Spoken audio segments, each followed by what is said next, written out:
né? Então, são os equipamentos de uma oficina.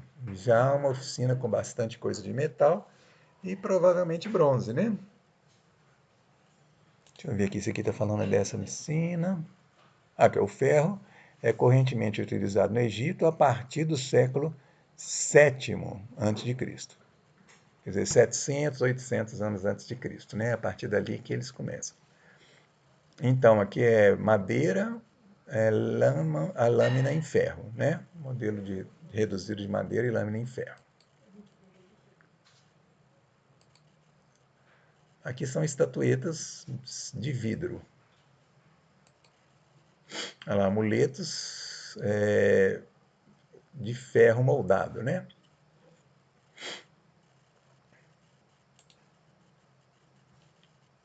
Desculpa, de vidro moldado. A palavra ver quer dizer vidro, tá?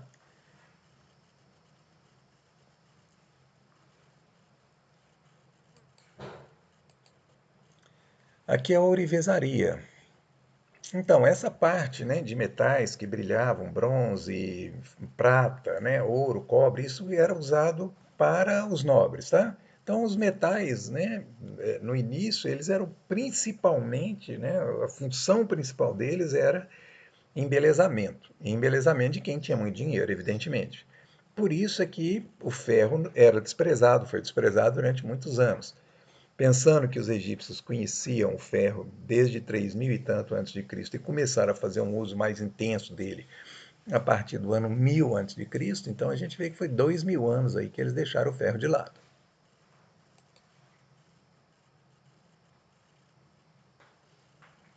Aqui é o apoio de cabeça, né? Que na verdade parecem são travesseiros, né? São travesseiros. Eles têm vários modelos, até hoje ainda são usados modelos assim de travesseiros. Em cima disso provavelmente vinha uma almofadinha, né? Uma cadeira que podia estar na casa de uma avó da gente, tá vendo? Coisa de milhares de anos, né? Tecnologias muito antigas. Aqui são brinquedos de argila.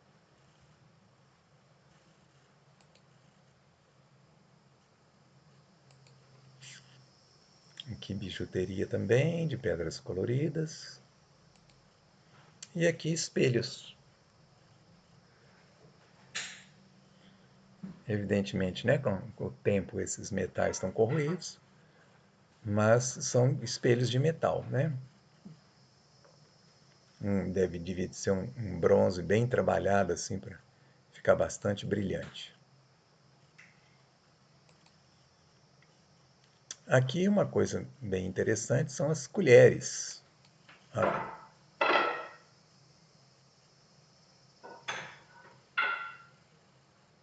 e evidentemente que são colheres, né, para pessoas ricas. Olha o trabalho delas, quer dizer, fazer uma colher dessa devia exigir muito trabalho de um artesão.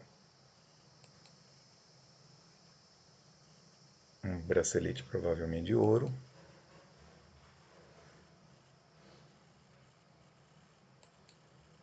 Cerimônia de fundação acompanhada de tambor e tamborim. Aqui, ó.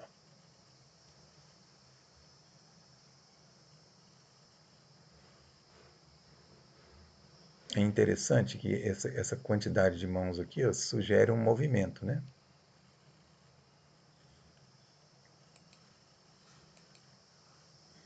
Bom, agora nós vamos andando por dentro do museu e nessa parte aqui tem muitas colunas que também foram trazidas do Egito e eu acho que elas espantam de tão sofisticadas que são. Olha essa aqui, por exemplo.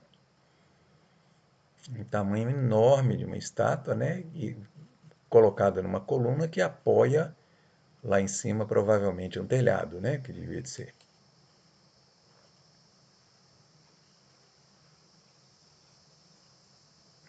Então aqui o rei Sete, 1200 a 1194 antes de Cristo. Provavelmente deve ser esse rei aqui, ó, dessa estátua aqui, ó.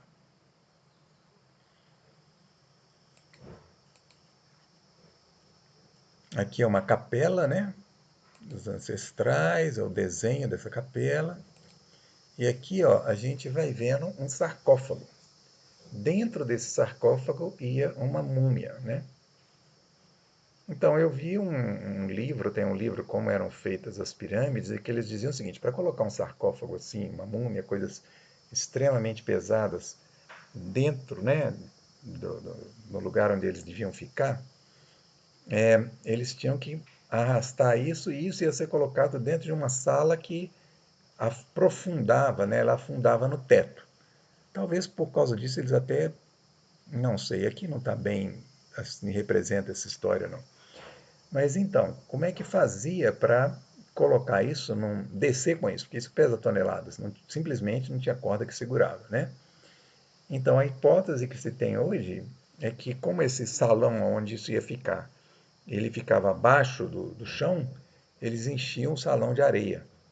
E aí eles iam, arrastavam isso aí até o meio do salão, ia retirando a areia. E aí ele ia descendo. As múmias, as diversas e diversas e diversas múmias que tem, muito bem trabalhadas, né, reservadas evidentemente para a nobreza. E ali dentro ia um corpo embalsamado, quer dizer, desenvolveram uma química maravilhosa, né, que preservou esses corpos até hoje. Eles retiravam as vísceras e tal, tinham toda uma técnica, né? E acreditava-se que seria um corpo a ser utilizado depois da morte, né, no mundo dos mortos. Aqui já é uma múmia de pedra, né, bem mais sofisticada.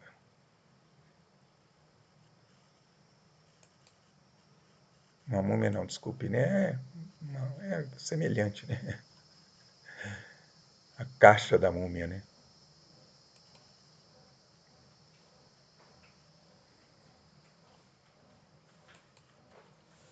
Bom, aqui já é uma outra parte do museu, onde o pessoal apresenta uma evolução das pedras. Então, eles começam de 200.000 a 4.000 antes de Cristo.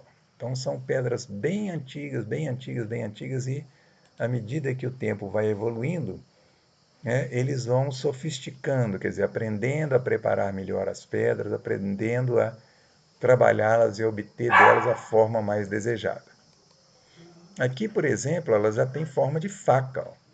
Na época do Egito, essas pedras, né, eram comuns, era de uso comum. E, evidentemente, né, além de saber trabalhar a pedra, tem que ter uma jazida de uma pedra bastante dura, né, para ela poder funcionar como faca. Aqui, ainda do Paleolítico, né, essas pedras são do Paleolítico, tá? Aqui o Paleolítico inferior, quer dizer, pedras menos trabalhadas, e aqui o Paleolítico médio. Ó. Então, quer dizer, Paleolítico é antes da agricultura, né? Uma época anterior. E aqui são as lâminas de sílex, né?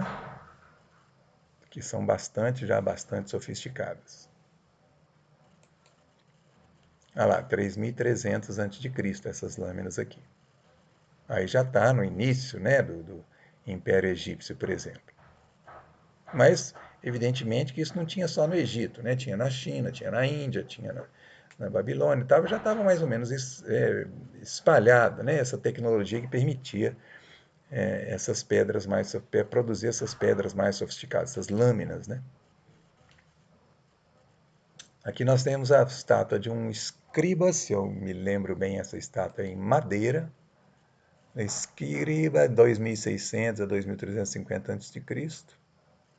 É um calcário pintado, né?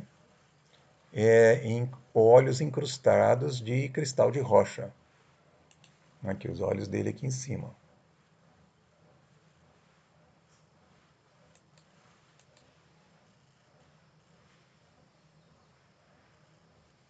Então, os escribas tinham uma posição bem de muito prestígio no Egito, porque eles cuidavam de toda a burocracia.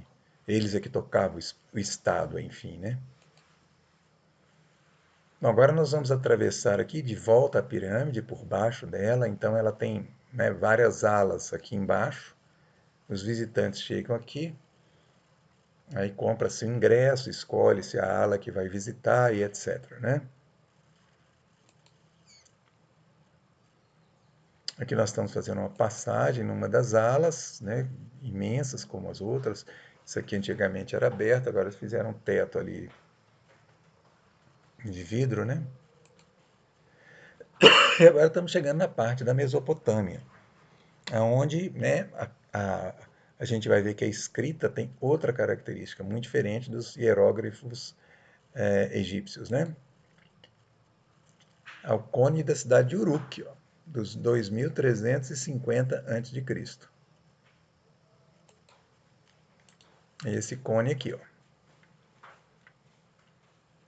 Então, Uruk fica na região do Iraque, né? Aqui é uma tecnologia, uma escrita anterior ao cuneiforme. Nós vamos ver cuneiforme mais para frente. Então, como eles escreveram muito em argila, e essa argila ela era queimada, sobreviveu muita coisa até a gente. A durabilidade é muito grande. Aqui, ó, uma tablete de uma escrita pré-cuneiforme, né? A época de Uruk, o final do quarto milênio antes de Cristo. Então aqui nós estamos vendo o que significa aqui, ó. Um ovo perto de um pássaro, a ideia de infância. Olha que interessante. Aqui é grande e real, esse aqui, ó. Então, o palácio, aqui é casa, né? Grande é o emblema do rei, é isso aqui, e casa, né? Então, é o palácio ou templo, né?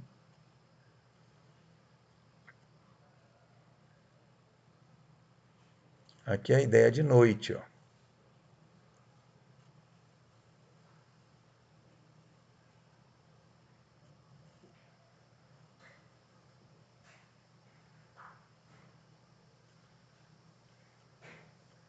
Aqui, olha, aqui está falando, essa evoca nosso sistema de cruz para verificar rapidamente uma lista. Seria a função daquela coisa ali. E aqui vem falando todos, né? A serpente, o sol se levantando.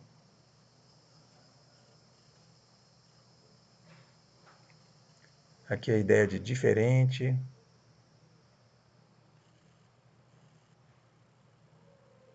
Aqui, aqui significa comida, né? A alimentação. Isso aqui está ligado à ideia de alimentação. Então, a gente vai vendo o seguinte, que à medida que foi evoluindo a escrita, ela passa desses desenhos, né, para coisas mais abstratas. Então, no início, as escritas são usadas principalmente para anotar o que tinha de riqueza, e depois ela passa a representar ideias e ideias cada vez mais sofisticadas. Então, essa tableta aqui de argila, ela é interessante porque a gente vê que cada retângulo aqui ó, dá ideia, né, nos sugere que isso é uma ideia, como se fosse uma palavra completa, tá? Aqui está falando que é 2350 a.C., né? Aqui está mostrando onde é que ficava a Mesopotâmia, né? Que é exatamente entre os rios Tigre e Eufrates, é onde hoje fica o Iraque. Aqui está o Egito, né? O rio Nilo, o mar Mediterrâneo, a Itália, a Grécia, né? Só para a gente se localizar aqui. No terceiro milênio antes de Cristo, então toda essa região aqui já era Mesopotâmia. E aqui são objetos que tem no Louvre retirados dessa época lá. Nós não vamos ficar olhando muitos detalhes deles aqui não. Vamos às estátuas, olha. Mesma característica das estátuas egípcias, né? Que tem a ver com as limitações, né, da tecnologia utilizada. Então, essa aí de 2130 a.C., né? Gudea, príncipe de Lagash. Então a gente vê que, né, nessa época aí não tem tecnologia do ferro, tá? Não está envolvido.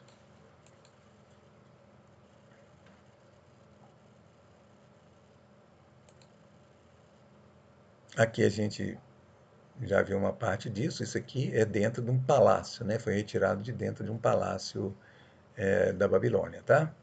Um palácio enorme, né? Olha a altura. Ao Gilgamesh lá.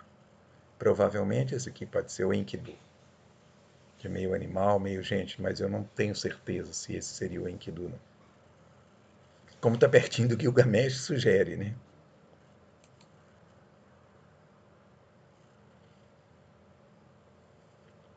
Aqui uma coluna, né, que dá a ideia da imensidão, né? Quer dizer, o investimento para se fazer uma coluna dessa era enorme, né? Aqui a gente já vai vendo, olha, a evolução da escrita. Ela já vai se tornando mais abstrata, de mais traços, mais linhas. Então, vai ficando cada vez mais complexa. Aqui já tem todo um texto que conta uma história inteira, né?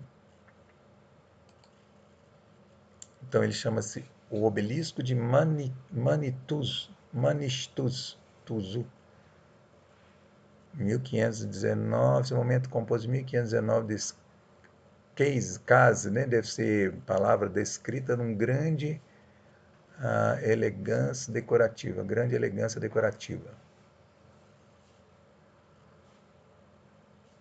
E aqui está contando a história desse obelisco, né? Um detalhe dele. Então, quer dizer, essa coisa aí hoje já está decifrada. O pessoal sabe o que quer dizer cada frase dessa. Aqui uma estátua também de 2000 anos antes de Cristo. Essa é pequenininha.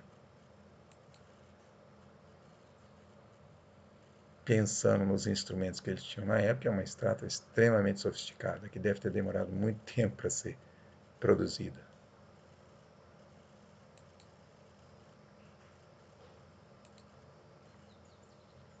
Muitos objetos de argila, né? Da última vez que eu vi lá, tinha uma exposição de uma parede também do palácio. Aí acho que já era época dos assírios. Então mostra muita cena de guerra também, muita batalha, coisas bem sangrentas assim.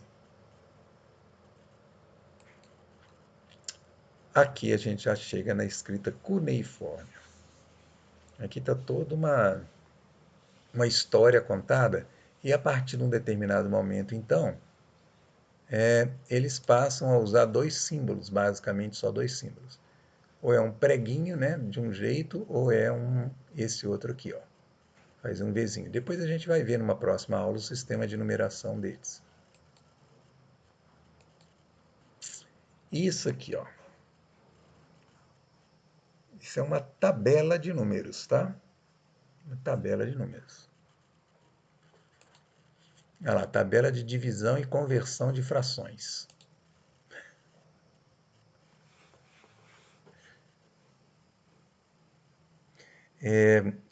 Os babilônios usavam a base 60, então as frações para eles são, né, para a nossa cabeça, bem difícil. Nós vamos ver isso quando a gente estudar o sistema de numeração deles, que é base 60.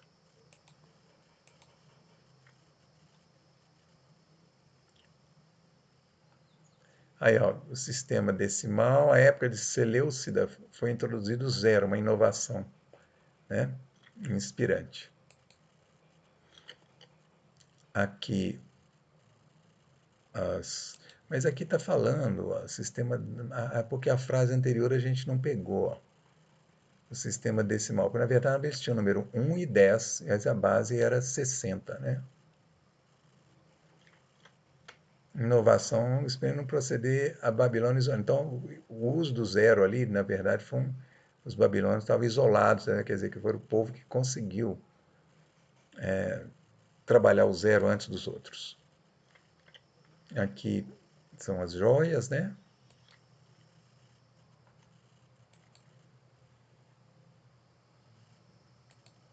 Deve ser trabalhado em vidro.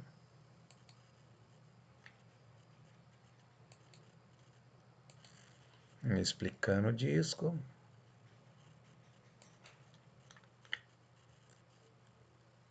Pintura mural com a ordenação, um sacrifício, ordonature, vou dever essa palavra, l'ordonature, de sacrifício. Bom, vamos pular para esse aqui que é muito interessante. Esse é o Código de Hammurabi. Então, Hammurabi foi um rei da Babilônia, né? Esse código está registrado em basalto, tá vendo? Entre 1792 e 1750 a.C. É esse aqui, ó. Ele é muito interessante porque é o código mais antigo que a humanidade tem escrito, um código de leis. E a importância dele, né, é que ele define leis, aí está ele aí, ó. Ainda não é aquela escrita cuneiforme, né? Mas ele define as leis que todo mundo deve seguir. E, inclusive, o rei que mandou fazer, o Hammurabi, ele diz que ele também estava sujeito a essas leis que ele manda fazer ali. Uma coisa bem interessante é que a gente acha esse código na internet hoje em português. Então, ele é muito feito de regras, define-se, né, o que as pessoas não podem fazer e quais são os castigos. Em geral, tem muito castigo ali que é perder uma parte do corpo. Perde uma orelha, perde uma mão, né? Determinados castigos que vão ser recebidos conforme aquele ato ilícito que a pessoa praticou. Bom, aqui nós saímos, nós já estamos em outra época, passeando aqui por dentro do museu, tá? Não vamos nos deter muito nessas coisas, só para a gente ter uma impressão de como que é lá. Santo Nicásio, aí já estamos falando do século XIII, dos desenhos, né? Aqui, esse aqui está... Aqui, ó. Vou botar ele aqui. Vou botar essa estatuazinha aqui, mas... Virá-la provavelmente não é isso aqui, é isso aqui.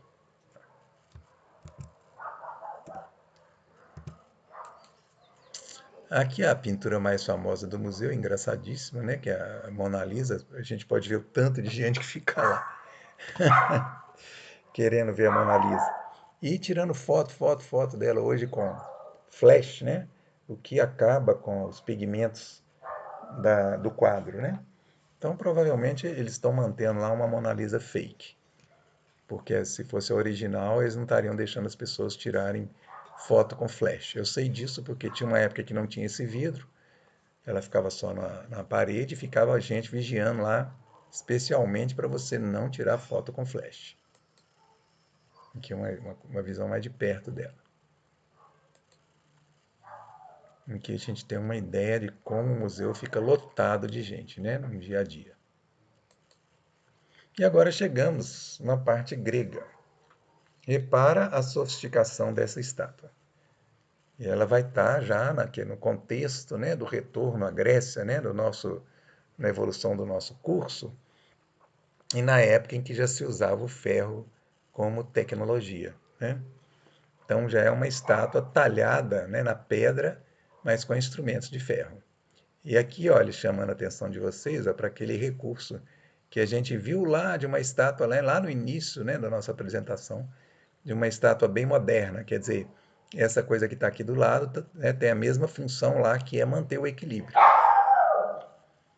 Repara que, né, para os gregos, o corpo bonito, o corpo que se admirava, era o corpo do homem. Então, o corpo masculino nu.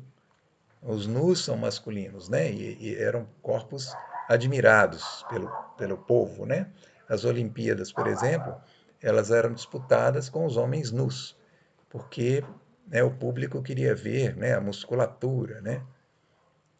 Havia um culto muito grande do corpo nu, dos homens, tá? Aqui, quando a gente vai ver as deusas, olha lá, já não tem mais interesse na nudez delas, né? Elas estão vestidas como vestiam as gregas da época. Então, já teve uma exposição, uma época no Louvre, em que eles apresentaram estátuas de deusas nuas, tá? Mas essa não era, vamos dizer assim, a característica dominante na produção de estátuas na Grécia. Agora repara aqui, né, a sofisticação dos desenhos e tudo, né, das formas é imensa, né, comparada com que os gregos, com que os egípcios produziam e os babilônios. Essa é a estátua das mais famosas, né? É a Vênus de Milos, foi encontrada debaixo d'água. Aqui a gente tem uma visão dela inteira. E aqui, essa estátua, né, eles não encontraram os braços, ela sugere claramente, ó, que os braços eram feitos separados dessa parte da estátua. Teve uma época também que eles promoveram, infelizmente tiraram isso dali, que era eles promoveram uma espécie de um concurso. Eles chamaram artistas para desenhar como eles imaginavam que estariam estes braços na época que a estátua estava inteira, né?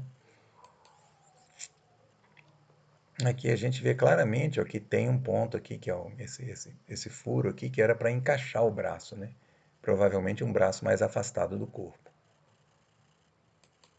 E aqui ela no meio de duas pessoas, né? Para a gente ver, ter uma ideia do tamanho dessa estátua, da beleza dela. Então é isso, gente. Nossa visita ao Louvre vai terminando por aqui. A gente viu então as tecnologias dessa época, né? Da época dos grandes impérios do Neolítico e um pouquinho aí das tecnologias da época dos gregos, que já são depois da época, da época neolítica, né? E sobre isso que a gente vai falar na próxima aula, sobre a Idade do Ferro, quando que ela começou e o que ela provocou, uma nova revolução. Então, até aqui a gente viu, né, os desdobramentos da primeira revolução tecnológica, né, de larga escala perpetrada pelo Homo sapiens, né, que foi a descoberta da agricultura e da pecuária.